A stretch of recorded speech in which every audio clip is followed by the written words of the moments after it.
Bom, uma das piores coisas que o ser humano é capaz é o desrespeito por outra pessoa. É a partir daí que surgem todos os tipos de conflitos entre casais, entre irmãos, entre amigos, entre nações.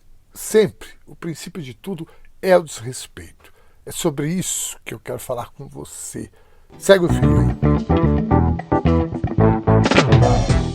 Bom, existem várias formas de se desrespeitar alguma coisa. Regras, leis, pessoas, mulheres. E é exatamente sobre isso que eu vou falar com você. O desrespeito às mulheres, que normalmente chegam também com traços do machismo. Sim, pois nossa sociedade é insuportavelmente machista. E um machismo estrutural. Tanto é que as mulheres são desrespeitadas sempre por argumentos machistas, tipo, você não entendeu. Pois é, a sociedade foi formada em cima desses preconceitos que mulher, quando discorda, é porque não entendeu. Por quê? Porque homens e mulheres machistas acham que mulheres não podem discordar. E quando discordam é pelo simples fato de que não entenderam. Eu, assim como qualquer homem e mulher que vive no Brasil, somos machistas. Sim, no meu caso me considero como um machista em desconstrução. E olha, é um exercício diário. A primeira conclusão é que não basta não querer ser machista, mas nós temos que ser antimachistas. Cotidianamente a gente se depara com machistas dando suas pataquadas. Infelizmente, homens e mulheres, porque atitudes machistas não são exclusivamente de homens. Não sei o que é pior, o homem ou mulher machista, mas não é nem sobre isso que eu quero falar. Isso é uma outra discussão grave, né? Também grave, mas não é sobre isso. O machismo é grave e ponto final. Ainda mais quando é cometido por pessoas que foram gestoras públicas, governadores ou pensam em ser presidentes, por exemplo.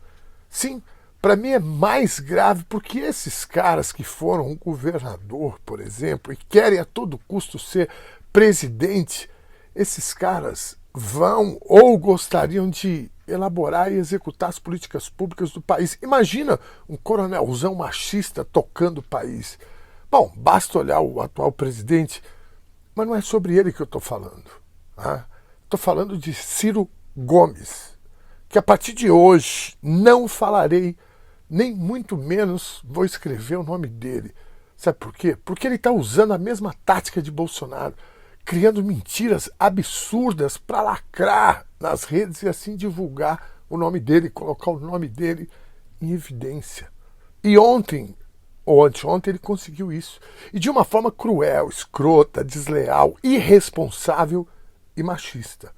Para piorar, como vítima, a ex-presidenta Dilma Rousseff, uma mulher gigante, de uma envergadura moral que a maioria, ou todos esses machistas metidos a valentes que estão por aí, não são. Dilma foi presa pela ditadura militar, torturada, barbarizada. Uma mulher de coragem que enfrentou seus algozes olho no olho.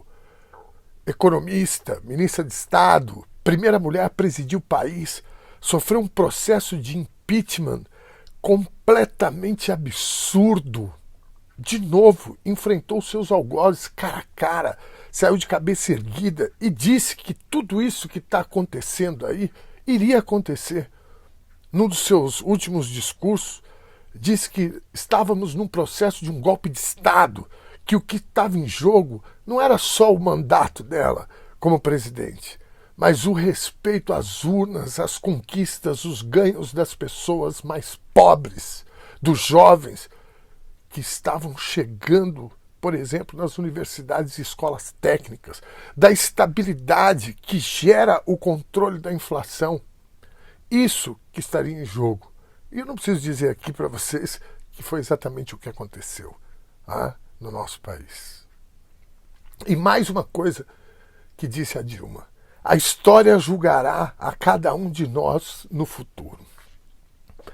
E ela mais uma vez estava certa, porque vejam o cidadão que eu prometi não falar mais o nome dele. O turista parisiense, aquele que fugiu para Paris. Ele está sendo julgado pela história já, agora. Só olhar as intenções de voto que ele tem, não chega a um dígito. E vai piorar, viu? Porque ele passou para o lado de lá. Ontem ele deu mais uma prova disso, e da forma mais baixa e desleal possível e machista. Entre outras coisas, disse que Lula conspirou pelo impeachment da Dilma, como se a Dilma fosse uma idiota. Ele não fez isso porque desconfia ou alguém falou para ele que isso aconteceu. Ele fala isso porque ele quer lacrar, que todos escrevam seu nome, que ele bombe nas redes. E é o que aconteceu depois dessas declarações que ele deu, baixas, desleais. Dilma respondeu na lata, na cara e de uma forma dura e sem perder a ternura. Diz que lamenta o fato de já ter dado a sua amizade ao turista parisiense, mas queria encerrar esse assunto nesse exato momento, porque ela também sabe que ele fez o que fez para criar assunto, ficar em evidência. Ele se alimenta disso, assim como o Bolsonaro. E eu também não vou dar palco para ele, por isso encerro por aqui também, com a sorte de nunca ter dado minha amizade para esse senhor. Se cuidem.